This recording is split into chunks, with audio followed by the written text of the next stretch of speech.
A few moments later. Yo guys, jadi bertemu lagi dengan aku Yazid Al-Ghifari di podcast Dutchland. Nah, di sini kita akan membahas tentang imperialisme dan kolonialisme. Sebelumnya udah pada tahu belum sih apa itu kolonialisme dan imperialisme?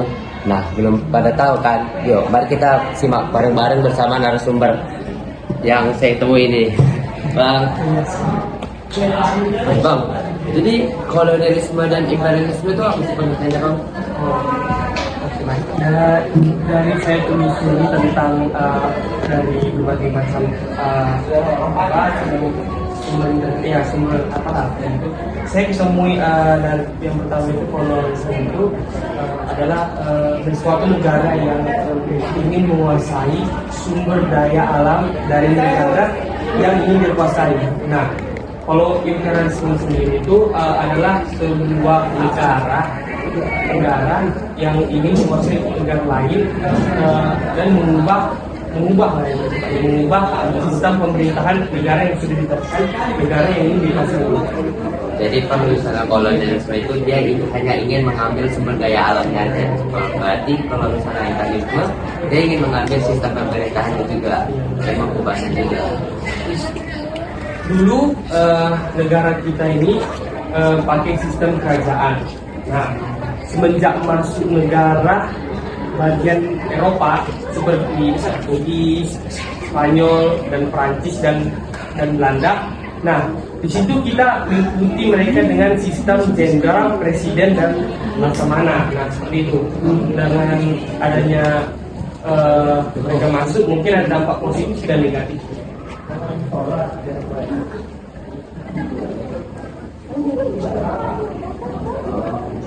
Berarti itu awal mulanya Republik Batam nggak sih, Bang? Iya, itu awalnya. Oh, Bang, pengertian Republik Batam itu apa sih? Nah, Republik Batam itu sendiri adalah negara Belanda yang dijajah oleh Prancis. Prancis ini berevolusi dan kemudian datang ke Indonesia dan dipimpin oleh Louis Napoleon. Ya, memang Republik Batam sendiri itu dia ngapain sih, Bang, ke Indonesia? Nah, dia sendiri ke Indonesia sama kayak Belanda, Portugis dan Spanyol itu mengambil sumber daya dan rempah-rempah itu berharga dari karangnya yang sebagai jual beli itu. Lebih ke perdagangan lah. Iya, perdagangan. Karena pada zaman dulu itu rempah-rempah itu lebih berharga dari emas. Mereka masuk ke Indonesia itu tahun berapa, Bang?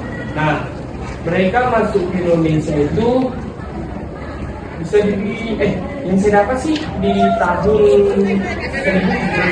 1995 ya. Nanti tahun 1795 itu Republik Batam sudah masuk ke Indonesia. Ya, itu sekarang bentuknya. Awal mulanya juga. Iya. Oh. Emang dampak mereka datang ke Indonesia itu apa sih, Bang? Dampaknya dengan adanya dampak di pertahanan dan ekonomi, Indonesia sedikit maju dan lebih baik. Cuma masih di bawah penguasaan sih. Jadi Indonesia itu masih sedikit susah lah jadinya. Jadi kayak gak bebas ya. Batam. Kalau nggak salah pemerintah Republik Batam itu dia nggak lama ya, Bang, berkuasa di Indonesia. Nah, Sama kayak VOC berarti ya. ya. Nah, Kenapa, Bang? Bisa gitu dia? Batam tidak lama di Indonesia itu pengaruhnya karena pergantian pemimpin. Jadi dalam pergantian pemimpin itu mungkin pemimpin baru itu berinisiatif untuk mencari dengan hal-hal baru. Sama juga lah ya, VOC pada zaman itu. Ya, Ngomongin tentang VOC, kalian pada tahu belum sih apa itu VOC? Nah, jadi langsung aja ya kita panggil narasumber berikutnya sama Kak Jenny dan Bang Wanto. Kak, ya, Bang, Nah, Kak, mau nanya nih tentang VOC. VOC itu kepanjangannya dari apa sih, Kak? Kalau itu kepanjangan dari teknik on itu apa? Itu sebuah serikat buat India. Jadi itu ya alasan kenapa diberikan nama company karena ada hubungannya dengan India. Ngomong-ngomong sih, kalau nggak salah mereka pernah datang ke Indonesia ya, Kak? Tujuannya apa ya, Kak? Nah, itu pertama kali di Indonesia itu buat penguasai rekan-rekan Indonesia dan juga buat menguasai lokasi-lokasi yang strategis di Indonesia, menguasai kerajaan-kerajaan yang ada di Indonesia, menguasai posisi Belanda dalam masyarakat internasional, mendukung negara-negara Belanda, dan memonopoli rekan-rekan Indonesia. Itu ini sama juga lah ya dengan kolonialisme, mengambil rempah-rempah sumber daya alamnya. Itu mereka tuh kapan sih, Kak, datang ke Indonesia? Nah, itu datang ke Indonesia tuh tanggal 20 Maret 1602. Berarti pada tahun segitu VOC datang lah ke Indonesia mau ngambil sumber daya alam kita. Iya, soal mengeksploitasi sumber daya alam dan penguasaan ekonomi Indonesia. Kalau salah hubungan VOC dengan Indonesia dengan Belanda tuh ada ya, kan? Ada, tapi tujuannya itu diperbuat sama VOC. Kenapa itu? Karena dia mau melakukan penindakan sama penguasaan ekonomi. VOC kok dia bisa memiliki kekuasaan besar banget sih, Kak, pada zaman itu di Indonesia? Karena pertama itu dia tuh mempunyai kayak suatu kekuatan militer, mereka lebih kawat di masa itu tuh kuat sekali. Saat itu dan itu VOC. Nah, habis itu dia gara-gara dia merasa kuat, habis itu kan dia mengambil para Indonesia. Ada banyak apa yang dia punya. Di Indonesia tuh skala Militer. ya militernya. Kan baru sekarang kan yang kuat. VOC itu runtuhnya kapan ya, Kak, di Indonesia?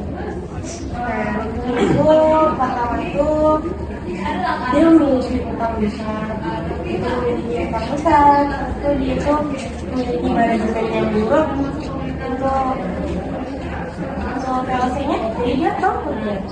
Nah, sudah itu juga punya pegawai yang melakukan korupsi, mereka juga bisa semangat. Aduh, kacau kali ini, kacau kali. Bahaya dong.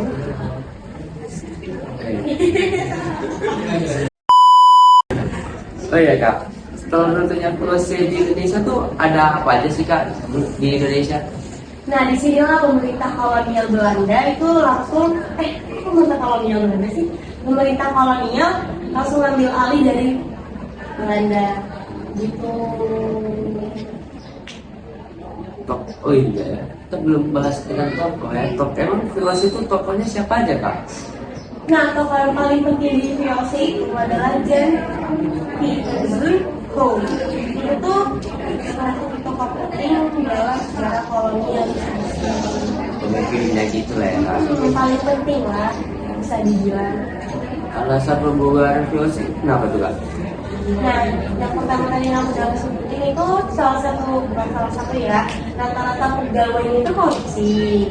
Terus tuh meningkatnya anggaran pengeluaran untuk biaya peperangan. Misalnya saya ada pemberontakan Hasanuddin dari Goa. Ingat gak sih kalian dari Goa, Hasanuddin dari Goa itu sejarah itu? Nah, terus tuh banyaknya gaji yang harus dibayar karena punya pegawai yang banyak. Saking banyaknya udah pegawainya banyak, rata-rata pegawainya korupsi kan kacau tuh.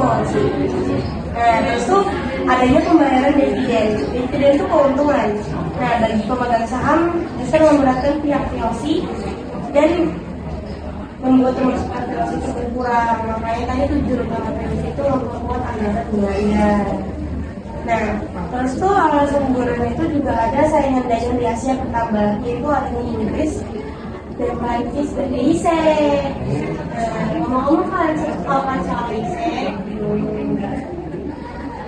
Terus tuh selain itu ini Ini yang paling akhir nih, itu adanya perubahan politik Belanda yang berdirinya Republik Batam pada tahun 1795 yang demokratis dan liberal sehingga lebih menganjurkan perdagangan bebas. Nah, ngomong soal isu nih, itu kayaknya hampir sama nggak sih sama POC karena sama berdagang nggak sih? Abang soalnya ini kan menguasai nggak sih materi-materi yang isu bang? Menguasai apa tuh? Ada yang mau ditanya nggak tuh? Bang, kalau boleh tahu, EIC itu apa itu? Nah, EIC itu atau kepanjangannya dulu lah ya, East India Company. Nah, itu didirikan pada tahun 1900 dan itu sudah mendapatkan piagam dari Ratu Elizabeth pertama dari Inggris. Dari Inggris Iya.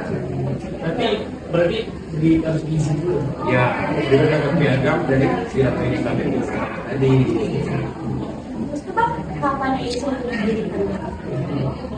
Nah, di situ seperti yang tadi itu sudah didirikan sejak tahun 1600. Apa? Setelah itu tanya-tanya dong. Kalau tujuan utamanya apa bang? Nah, tujuan utamanya itu kalau di India dulu nih, kita bahas India dulu lah ya. Nah, di India itu awalnya sih dia cuma mau berdagang ya. Zaman dulu kan rempah-rempah itu emas gitu. Nah, iya betul. Nah, awalnya sih berdagang rempah-rempah dan barang-barang tekstil dan barang lainnya. Nah, namun saya berjalan waktu, dia mulai terjun tuh mengambil peran politik di India. Habis itu dengan peran militer juga, dia itu bisa menguasai wilayah besar yang ada di India. Berarti memang adalah kaitan POC ya, memang kayak EIC ini ada di India dan POC di Indonesia. Mungkin bisa juga EIC itu datang dari ada ya? Ada. Dia itu pertama kali oleh Sir James Lancaster. Itu pemimpin pelayanan EIC pertama kali di Indonesia pada tahun 1602. Pelayanan pertama mereka itu di Aceh. Nah, itu selanjutnya mereka berlayar ke Banten. Nah, seiring berjalan waktu mereka berkembang tuh, terus itu mereka berdagang. Mereka tuh sangat puas tuh sampai di situ Pak.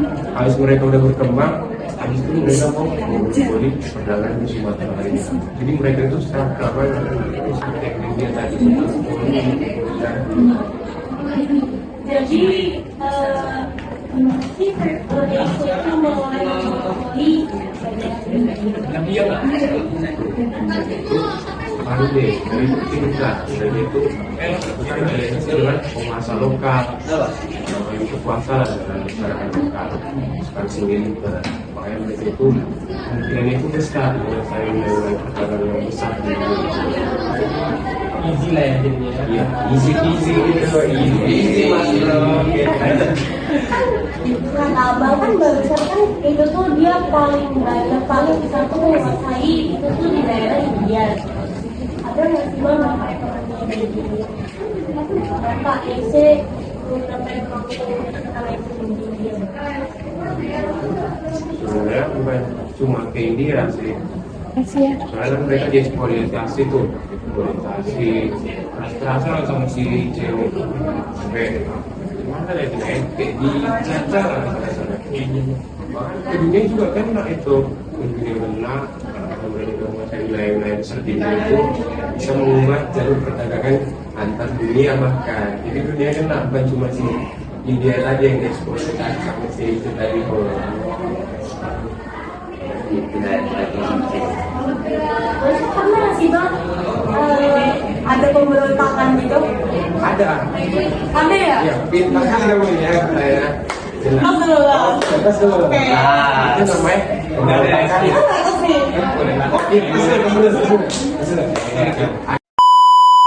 Ada pemberontakan nggak sih kalau masa itu? Ada. Bahkan sebenarnya namanya itu pemberontakan Sepoy. Di Sepoy Muniti. Nah, itu pemberontakan besar-besaran terhadap pemerintah EIC. Itu besar-besaran banget sampai India itu diambil alih sama si Inggris. Iya, langsung diambil alih langsung sama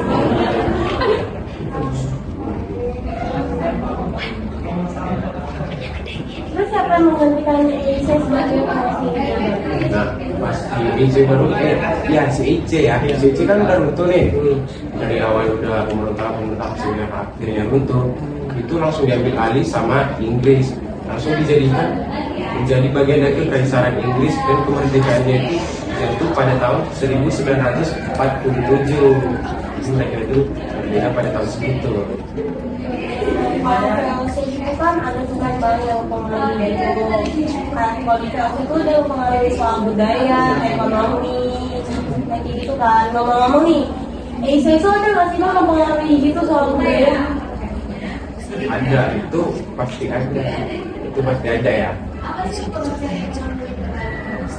Apa tuh Bang?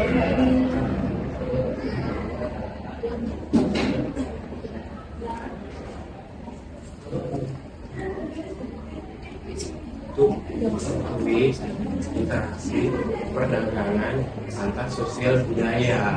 Oh gitu Bang. Terus tuh Bang, EIC itu kapan dihapuskan Bang? Lebih tepatnya runtuhnya lah ya. Iya, bisa dibilang itu halusnya. Lebih tepatnya itu pada tahun 1874. Di situ mereka udah runtuh CIC tadi itu. Terus akhir dari runtuhnya itu apa Bang?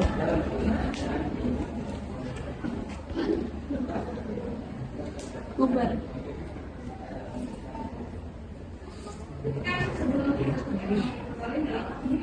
Akhir dari pemerintahan EIC itu, jadi si India tadi itu bukan dipegang sama si pemerintahan EIC lagi, jadi diambil alih langsung sama pemerintah Inggris. Dia sepenuhnya, makanya dia merdeka dan sebagian dari kekaisaran Inggris juga si India tadi itu. Jadi gini Bang, aku tuh pernah dengar soal doctrine of rights. Nah dalam konteks EIC itu tuh apa Bang? Itu nggak usah nggak sih? Dia nggak tahu. Udahlah ditutup aja biar kami masuk. Waktunya udah mepet loh orang. Itu dikat aja. Kelompok lain udah pada siap. Itu nanti dikat aja. Tadi kami ada salahnya. Itu oke nanti. Coba di dendam saja. Dan nggak sama ini. Udahlah yuk bahas dua orang lagi. Gimana ya kita sampai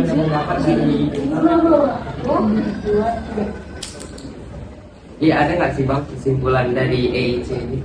Kesimpulannya itu banyak banget ya.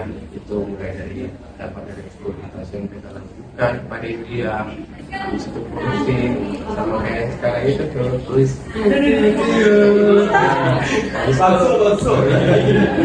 penyalahgunaan kekuasaan juga ya dalam bentuk bisnis dan pemerintahan kolonial pada zaman masa kini. Itu Bang, juga yang bisa kita petik. Dan sampai korupsi juga ya nanti pas udah gede ya. Aduh, berat.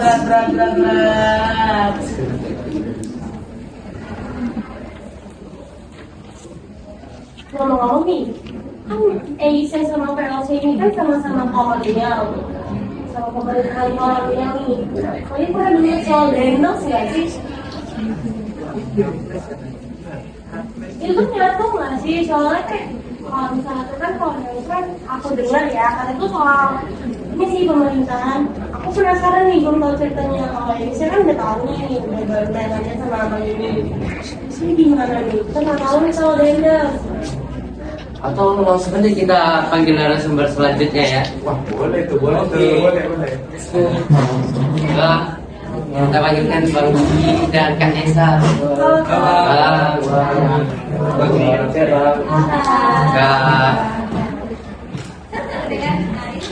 Nah, Bang, mau nanya nih tentang Dendels.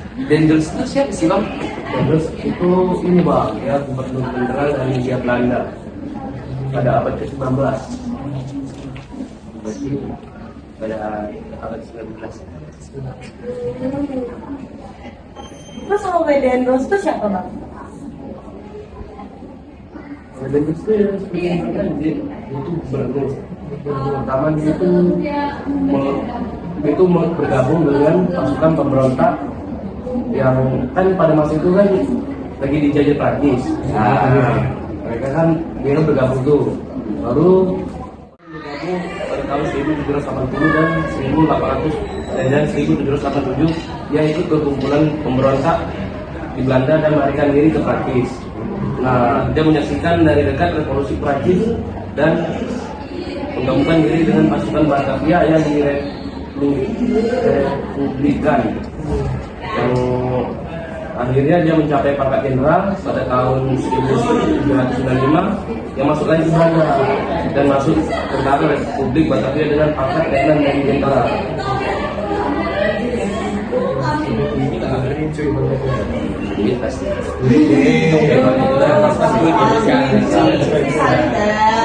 Oke, berarti itu bisa dibilang Dendels itu dari Belanda bang ya? Dari Belanda. Berarti bukan dari Prancis. Bukan dari Belanda. Itu sama dong kayak Ferose. Ini juga dari Belanda ya nggak sih? Jangan kalian juga sama nih. Iya. Jangan sampai kuat. Tujuan utama Dendels ke Indonesia itu ngapain sih bang? Tujuannya itu dia untuk meningkatkan pertahanan kolonial Belanda dan melanjutkan infrastruktur. Oh, berarti ada pengaruh juga.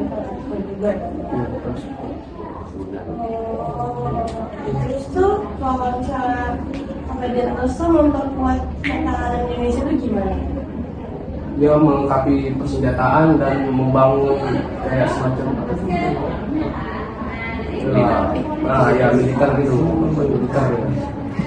Oh, kayak kapal berlibur sih. Bukan ya? Pertahanan. Oke, benteng gitu ya bang. Ya, Oke, itu banteng gak sih? Oke, berarti itu membangun pertahanan dengan sebuah apa? Dengan sebuah senjataan gitu ya, militer juga. Bang, kalau nggak salah HW Dendels tuh dijuluki Tuan Kentang ya? Iya bang. Mengapa dia dijuluki kayak gitu bang? Karena kebijakannya memaksa petani untuk menanam kentang bang. Dan kentang itu sebagai bahan alternatif bang, jadi kayak cadangan aja. Second choice gitu ya bang. Asik sekali. Choice. Kayaknya saya lagi sakit choice. Oke, oke, berarti kentang gitu. Ya. Jadi kelas gitu ya tentang ya. Terus tuh dampak jangka panjang dari kebijakan Muhammad Dendels itu apa bang? Jangka panjangnya itu ya salah satunya infrastrukturnya dapat digunakan untuk sebagai sarana perdagangan dan transportasi. Ya, itu aja. Tahu transportasi Transportasinya Kayak yang militer gitu. itu juga sih dia transportasi untuk mengantarkan perdagangan ya bahan dagangan. berarti masih kayak kayu lah ya. Kapal. Mahal ya. Ya, pelabuhan lah. Berarti sama kapal terus tuh pendapat orang yang ikut tentang Muhammad Dendels itu gimana? Pendapat masyarakat itu ya selama pemerintahan Dendels tuh mereka seperti kayak disuruh kerja rodi, dipaksa lah. Berarti kejam ya? Iya bisa dibilang gitu ya. Serem ya? Juga kerja aja. Udah kayak kan kerja juga. Tapi Tuan Kentang. Tapi pekerjaan ini mereka kayak bikin second choice buat kentang nggak sih? Yang ada hati nurani sih kalau aku. Ada sebulan. Kadang-kadang. Yang menyebabkan apa sih yang menyebabkan akhir pemerintahan dari HW Dendels itu? Dia diangkat dia seperti apa ya? Pertama dia diangkat komisaris tertinggi yaitu dibawa oleh Raja Louis dan kembali ke Belanda pada tahun 1811. Yang jadi akhir karirnya gimana tuh bang? Akhir karir dari si Dendels ini? Akhir karirnya itu juga banyak tidak suka seperti para Napoleon itu dia tidak suka dengan pemerintahan Dendels. Pantas habis pemerintahan Inggris itu diganti sama Thomas Stamford Raffles. Oh, Ini ada hubungannya lah ya. berarti berhubungan. Itu Hawa Dendels itu dikenal dalam sejarah Indonesia kan? Itu tuh kenapa dikenal? Itu karena dia pembangunan infrastruktur jembatan yang seperti yang kita kenal lah, yang di Jawa tuh infrastruktur jembatan pos apa aja ya, pos ya, ya ujian apa kan? Iya, ya pos. Tadi kan kita ngomongin Stamford Raffles nih. Yang ada ngomongin sama itu tentang apa? Kalau kakak tahu nggak Stamford Raffles itu tentang apa? Jadi Stamford Raffles itu adalah seorang negarawan yang berasal dari Inggris. Jangan-jangan. Jangan-jangan sama Oke, lanjut Kak. Nah, dia itu dikenal sebagai penguasa Hindia Belanda dan juga perannya dalam pendirian Singapura.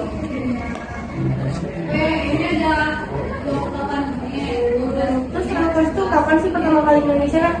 Raffles itu datang pertama kali ke Indonesia itu pada tahun 1811 saat Inggris itu ingin mengambil alih jajahan-jajahan Belanda, yang dimana Belanda itu sedang diiniin oleh Poland. Ya itu. Yang tadi disebutkan sama Ya, jadi Inggris masuk karena Belanda lagi dijajah oleh yang dari Prancis. Oh. Terus kalau alasan Raffles datang ke Indonesia itu kenapa?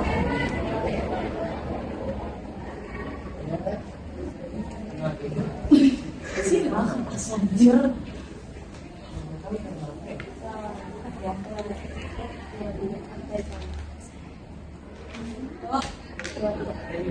Jadi kalau pengen ke Indonesia itu ngapain ya? Kenapa? Jadi Raffles itu alasan utama datang ke Indonesia itu untuk memperluas pengaruh perdagangan Inggris di wilayah Asia Tenggara, di mana di wilayah khususnya di Indonesia itu kan kaya akan sumber daya alam, apalagi rempah-rempah. Orang-orang Eropa itu kan mengincar rempah-rempahnya negara kita. Ya, jadi tujuan utamanya Raffles itu. Sama aja kayak kayaknya rempah-rempah. Mirip-mirip kan yang materi kita ya? Iya, amat mirip nih. Iya. Aduh. Terus kapan Raffles mulai menjabat sebagai gubernur jenderal di Indonesia? Jadi Raffles itu menjabat sebagai gubernur di Indonesia itu sejak tahun 1811 sampai 1816. Jadi sekitar berapa tahun ya? 5 tahun ya? Iya, 5 tahun lah kurang Cukup lebih. lama ya, cukup lama ya. Singkat sih kalau Sebentar sih daripada VOC. Ya, sama sih. Jadi Inggris itu secara resmi datang menjajah ke Indonesia itu pada tanggal 18 September 1811. Raffles itu direkomendasikan sebagai gubernur jenderal itu oleh Lord Marquinton, di mana dia itu adalah gubernur jenderal Inggris. Kayaknya sih. Ini 2 kali nih sama-sama nih. Iya sih Sam. Iya, terus kaitan nih banyak.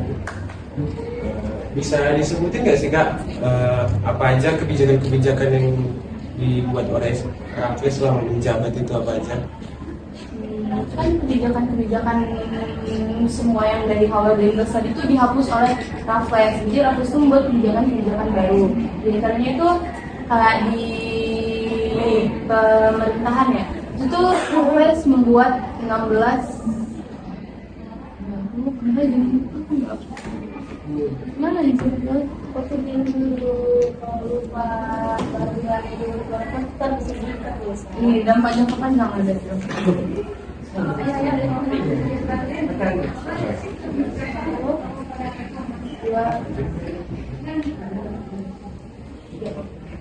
Kak, bisa disebutin nggak sih apa aja kebijakan-kebijakan yang dibuat sama Raffles selama menjabat itu apa aja? Nah, jadi kan kebijakan-kebijakan selama Raffles menjabat sebagai gubernur jenderal itu dibuat kebijakan-kebijakan baru. Sebelumnya kan kebijakannya dilakukan oleh Howard Dendels. Nah, Raffles ini membuat kebijakan-kebijakan baru. Di antara itu kalau di pemerintahan dia itu menghapuskan Terlanjur kan Bapak ini. Bilang diem dulu biar di ini bisa. Jangan buru-buru. dia ngomongnya terlalu cepat. Harus pelan-pelan ngomong. Iya, lama kali ini kok tadi ngomong. Iya, itu lagi dan tuh pas. Gimana? Harusnya udah jaga kan? Oh, Kak, bisa kakak sebutin nggak sih apa aja kebijakan-kebijakan yang dibuat sama Raffles selama menjabat itu apa aja? Nah, jadi kan Raffles itu membuat kebijakan-kebijakan baru. Dia mengganti kebijakan-kebijakan yang telah ditetapkan oleh Howard tadi. Jadi kebijakan-kebijakan barunya Raffles itu di antara lain itu ada di bidang pemerintahan. Nah, jadi Raffles itu membagi Pulau Jawa menjadi 16 karasidenan. Terus itu mengubah sistem pemerintahannya yang awalnya itu dilakukan oleh penguasa pribumi menjadi sistem pemerintahan kolonial yang bercorak Belanda. Kemudian di bidang ekonomi dia juga menghapuskan pajak hasil bumi dan sistem penyiaran wajib. Terus dia menetapkan sistem sewa tanah dan dia menghapuskan kerja rodi dan peletakan desa sebagai unit administrasi pemerintahan.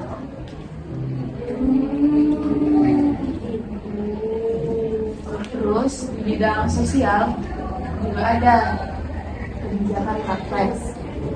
Apa sih itu, Kak? Bisa dikasih tahu nggak? Itu dia menghapus perbudakan. Meskipun pada prakteknya itu Raffles itu melanggar undang-undang yang dia buat sendiri.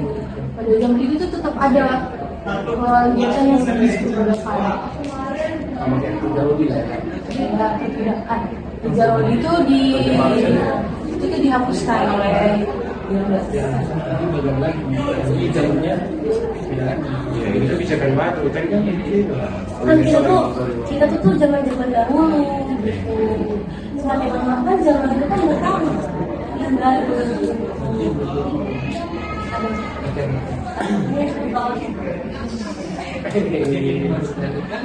Terus ada nggak sih Kak penemuan-penemuan penting Raffles ini selama di Indonesia?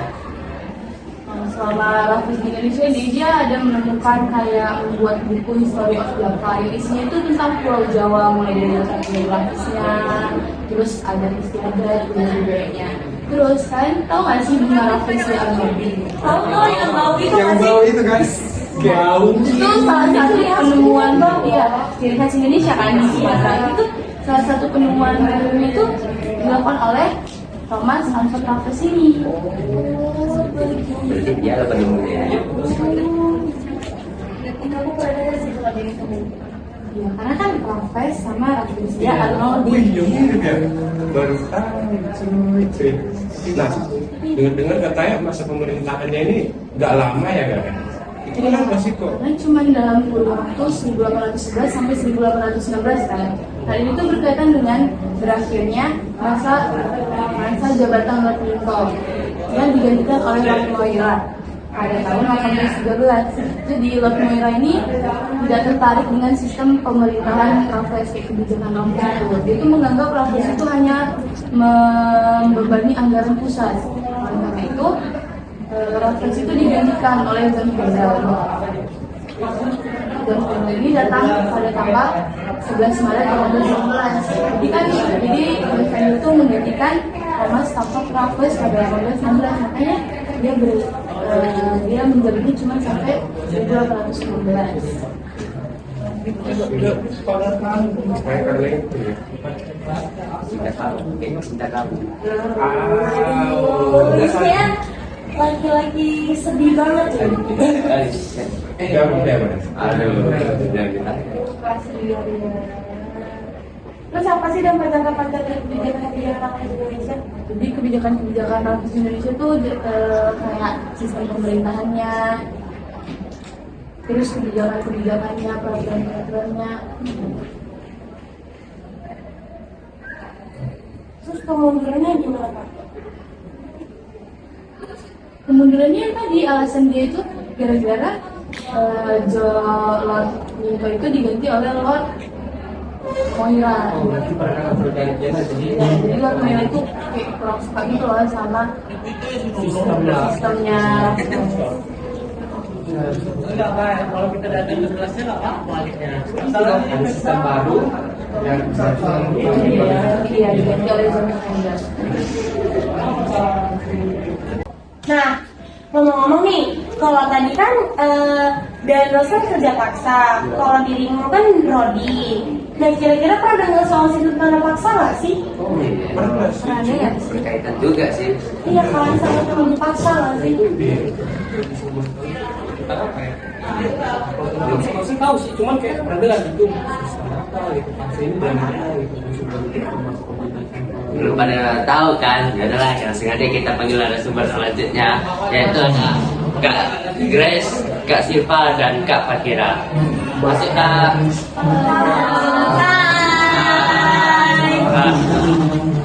Tapi ini Sehat gak? Sehat gak? Sehat, sehat. Oh ya. Kak, mau nanya nih tentang tanah paksa. Tanah paksa itu apa sih Kak? Itu?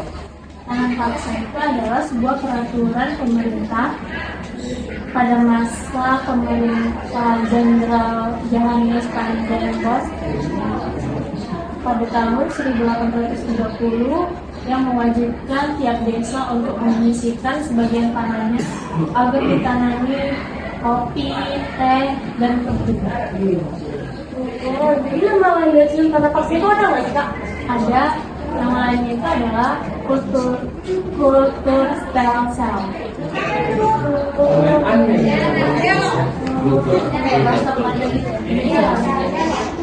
sistem tanam paksa memiliki tujuan tertentu kan? Yang berlaku itu untuk membayar utang belanja dan dari akibat uang kas yang banyak berkurang akibat perang di Jawa pada tahun 1830. Uang kas wanita ya. Pertama kali sistem tanah paksa dikenalkan di dalam mana? Di Jawa pada tahun 1830 lalu menyebar ke daerah sekitar Jawa, terus itu keluar Pulau Jawa juga. Berarti bisa lah sampai Sumatera itu kan? Ngomong-ngomong soal latar belakang nih, itu latar belakang penerapan sistem tanah paksa di Indonesia itu gimana? Penerapan sistem tanah paksa di Indonesia. Jadi penerapan latar belakangnya itu kekosongan kas yang diakibatkan dari perang di Eropa dan di Indonesia. Oh gitu. Keren juga ya. Kamu tahu kan pada tahun 1830 Johannes Van der Bos menerapkan sistem tanam paksa. Kebijakan ini berlaku Belanda menghadapi kesulitan uang akibat dari apa? Kebijakan itu yang menyebabkan perang di Ponegoro dan perang di Belgia. Jadi kan Ponegoro itu gara-gara ya? Iya, karena sistem tanam paksa juga. Berarti ada kaitannya juga ya. Jadi gara-gara apa awalnya itu? Iya masih dalam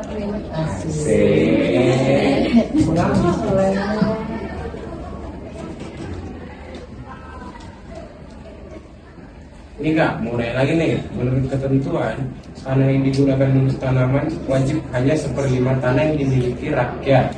Namun pada pernyataannya selalu lebih, bahkan setengah bagian dari tanah yang dimiliki rakyat-rakyat. Ini menyebabkan apa sih Kak? Menyebabkan rakyat Indonesia itu kekurangan bahan pangan dan mereka juga nggak bisa menanam bahan pangan untuk mereka konsumsi.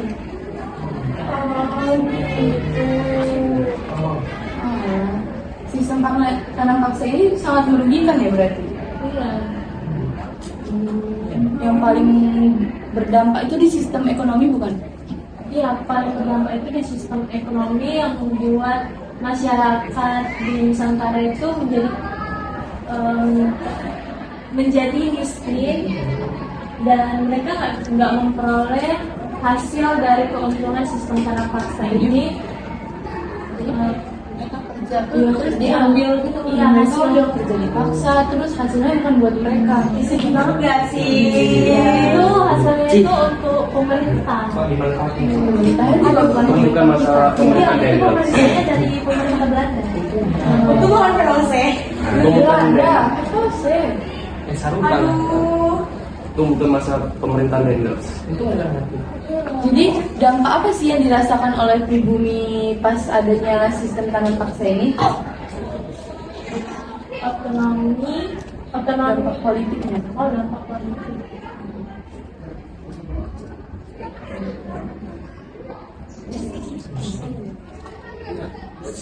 Oh, otonomi yang dijalankan. Gimana nanti hidupnya? Diam. Oh, 2, 3, pulang. Jadi kan tadi itu dampak ekonominya. Nah, dampak politiknya itu apa sih dari adanya sistem tanam paksa yang dilakukan bangsa Belanda kepada bangsa Indonesia? Otonomi yang dijalankan pada bupati yang digaji oleh pemerintah Belanda sehingga membuat berpartisipasi untuk bentuknya sistem politik. Oh, jadi gitu. Jadi sembarang paksa yang mungkin mengakibatkan Penderitaan. Jadi dia kayak ngasih penderitaan gak sih? Sebentar ya. Itu yang paksa lakukan juga sampai ada sekarang ya. efeknya sama sekali pada Indonesia ya. Iya. Sudah mulai modern ya. Jadi sistem tanam paksa yang mengakibatkan penderitaan bagi bangsa Indonesia ini, alasan paling tepat mengapa terjadinya sistem tanam paksa itu tuh apa sih? menutup kerugian khas akibat perang di Eropa serta mendapat sumber daya alam di Indonesia yang potensial. Contohnya kayak rempah-rempah gitu Iya, ya. kayak Cengkeh, gitu kan. terus itu tebu. Tebu manis tuh. Gula kan. Oh, begitu. Tadi ngomong-ngomong itu kan ada pengaruh ekonomi kan dari Indonesia tadi. Karena aku ada pengaruh ekonomi. Kalian tuh pernah dengar ekonomi liberal nggak sih? Sekilas sih. Sekilas sih. Tapi Oh, aku iya. sih belum pernah. Cuman kayak cuma kalau dengar kalau cuma dengar liberal itu pernah. Tapi kayak belum tahu keseluruhannya gitu sih. Ada yang pengen tahu nggak sih? Semua dong. Tahu. Kalau kalian nggak tahu, jadi aku jelasin dikit-dikit ya, aku tahu gitu. Jadi sistem ekonomi liberal itu ialah pendekatan ekonomi yang menekankan pada peran pemerintah. Nah, pemerintah itu mengatur juga mengatur pasar kebebasannya. Nah, itu juga apa ya? Membebaskan kebebasan individu kita dan bebas itu. Oke. Oh, jadi gitu Kak. Terus kapan dan di mana gerakan pemerintah liberal pertama kali muncul? Oh, jadi gerakan pemerintah liberal itu muncul pertama kali itu ada di abad pencerahan. Oke. Ini tuh ada di 3 negara, ada Inggris, Amerika Serikat, sama Perancis. Oh, berarti nyambung dong. Sama tadi kok Prancis ya tadi? Oh, kok milih Prancis? Kenapa? Perancis kan dari Inggris. Oh, jadi berarti sama daerah nyambung juga ya. Terus bagaimana pandangan pemerintah liberal terhadap HAM? Jadi pemerintahan itu mendukung banget HAM. Sebagai hak fundamental yang harus diakui dan dihormati. Jadi ada HAM-nya juga ya, hak asasi manusia. Jadi pada zaman itu udah ada HAM-nya. Iya, mulai. Jadi PKS dia jadi PKS pelatih itu. Ayo dengar tuh. Jadi lebih Maju gitu lah sih, enggak yang kekerasan gitu. oh gitu. Oh ya Kak, bagaimana pandangan pemerintah liberal terhadap HAM? Tapi udah jelas sih. Sering ya, oke. Terus salah satu lagi Kak, bagaimana pemerintahan berperan dalam sistem ekonomi? Oke, jadi pemerintahan itu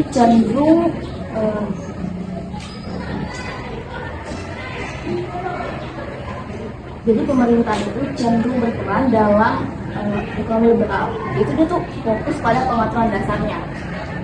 Terus tuh ada hukum propertinya dan mungkin juga untuk regulasi pasar yang penting. Itu tuh kayak dikhususkan kalau dalam doang si pasar bebasnya ini. Oh gitu. Kalau ekonomi liberal itu ada dampak positif ya kakak? Ada. Apa aja? Kalau dampak positifnya itu lebih ke dia tuh punya keuntungan pribadi. Keuntungan pribadi. Jadi beda gitu sama sistem dalam bangsa.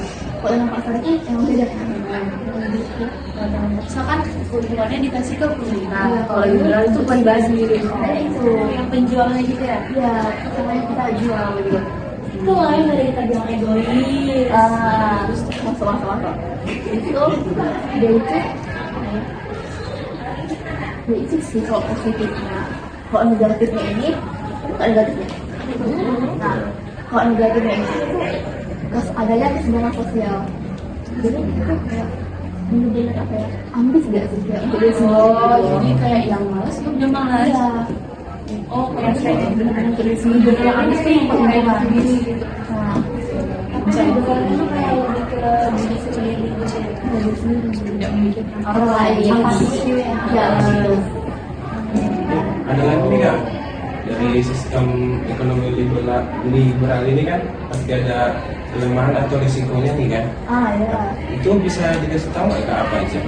Jadi risiko yang aku tahu ya itu yang pertama pasti ini apa ya adanya kesenjangan sosial antara manusia itu masyarakatnya itu karena tadi itu dia mau keuntungan pribadi gitu kan jadi kayak nggak memperdulikan orang lain gitu kesenjangan sosial. Terus yang kedua ini apa ya, lebih mengeksploitasi itu SDA sama SDM jadi dia lebih banyak SDA sama SDM kurang ini jadi udah SDM ini nggak bagus juga gitu. Nggak sih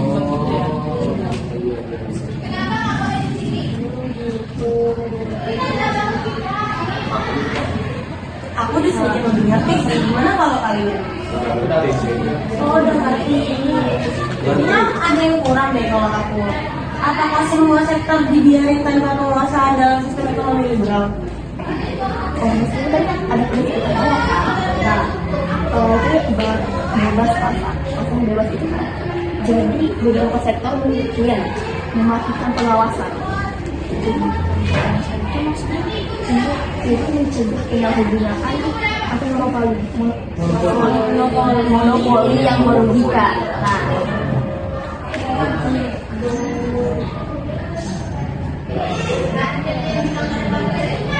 jadi ada kebijakan sama pemerintah tadi. Kenapa kan tadi nggak dengar suaranya kecil banget suaranya? Masih tidak sepenuhnya bebas gitu. Harus dipantau sama pemerintah. Untuk ada SDM ekonomi sekarang juga ya.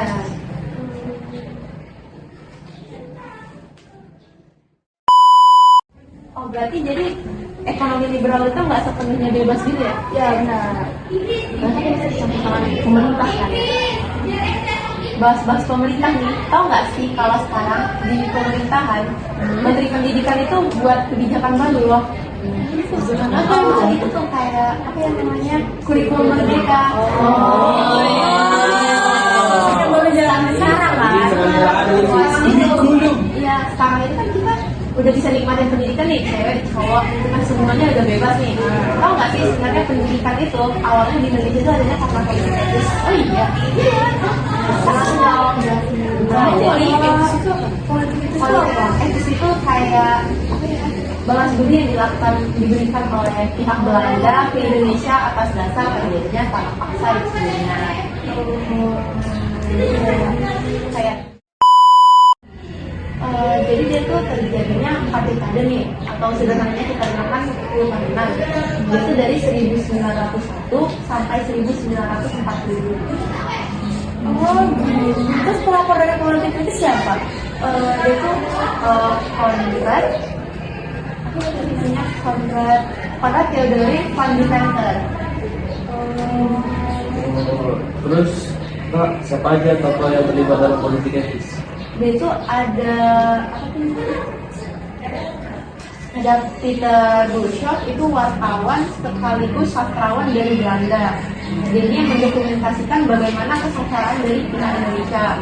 Terus juga ada Edward sama Ernest Dowes Dekker yang dulu tuh ada pernah dia sampai dibahas Multatuli dengan Setia begini. Nah, jadi apa tuh namanya? Jadi Ernest Dowes Dekker ini itu keturunan dari Edward Dekker. Jadi Edward Dekker ini Multatuli, dia itu yang membuat buku yang namanya Max Havelaar yang menjelaskan tentang bagaimana masyarakat terlihat terhimpit. Terhimpitnya itu kayak terhimpit di antara kepentingan kolonial Belanda sekaligus dari penguasa lokal. Menderita, cara sederhananya itu menderitanya Indonesia lah di situ di masa itu. Nggak mau ngaku juga ya kolonial. Saya Kak mau tahu apa tujuan politik etnis? Sama dengan pengertiannya, tujuannya itu dia tuh untuk balas budi itu tadi atas terjadinya panen paksa.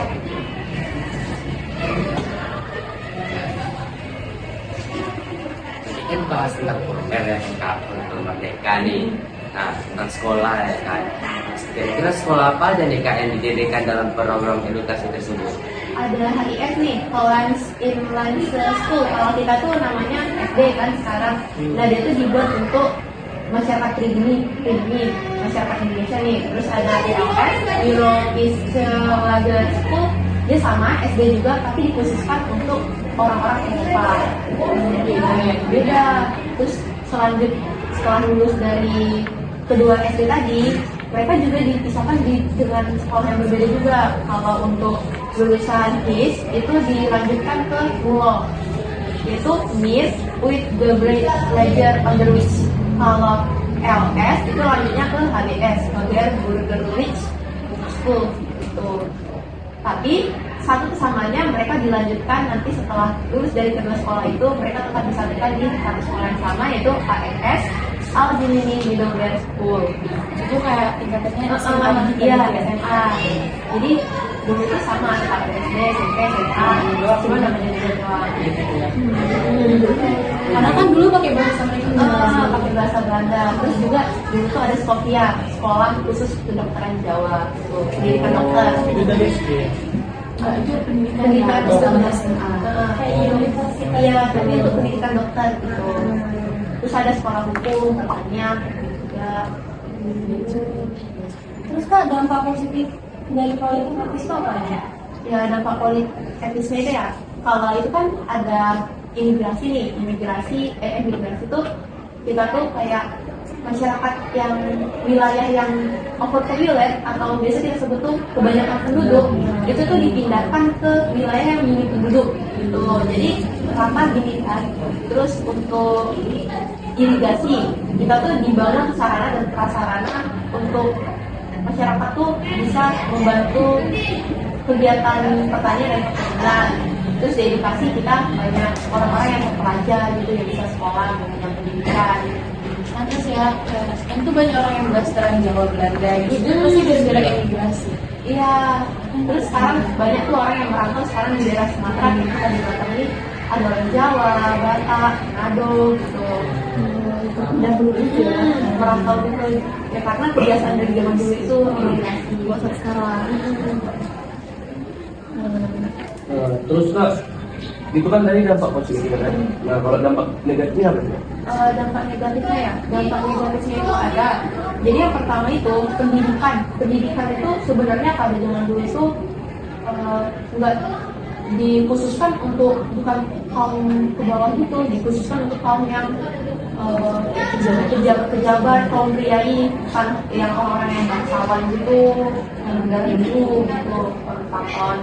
Terus kalau ini irigasinya itu khusus pembangunannya itu dibuat untuk kalangan pengusaha-pengusaha Belanda. Imigrasinya itu yang paling parahnya para transmigran dari Indonesia ini dikerjakan paksa di tanah perkebunan dan pertanian milik pengusaha Belanda. Terus kendala dalam pelaksanaan proses edukasi itu apa aja?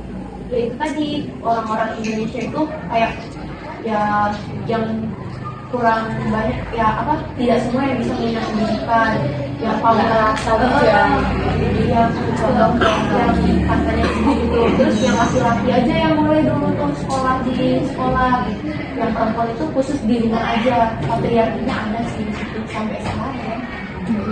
Sekarang udah nggak terlalu sih sekarang perempuan udah bisa sekolah ini dalam bentuk ada satu bentuk kepada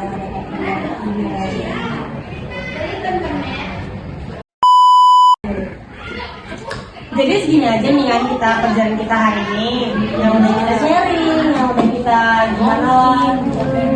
Jadi di situ udah paham belum? semoga paham ya. Siap kali, jangan terus kali sih. Gimana bang? Adalah terlapar juga nih kita ya kan. Ya, nah sekian dari podcast kali ini. Nah, kurang lebihnya begitulah. Sekian dan terima kasih. Bye bye.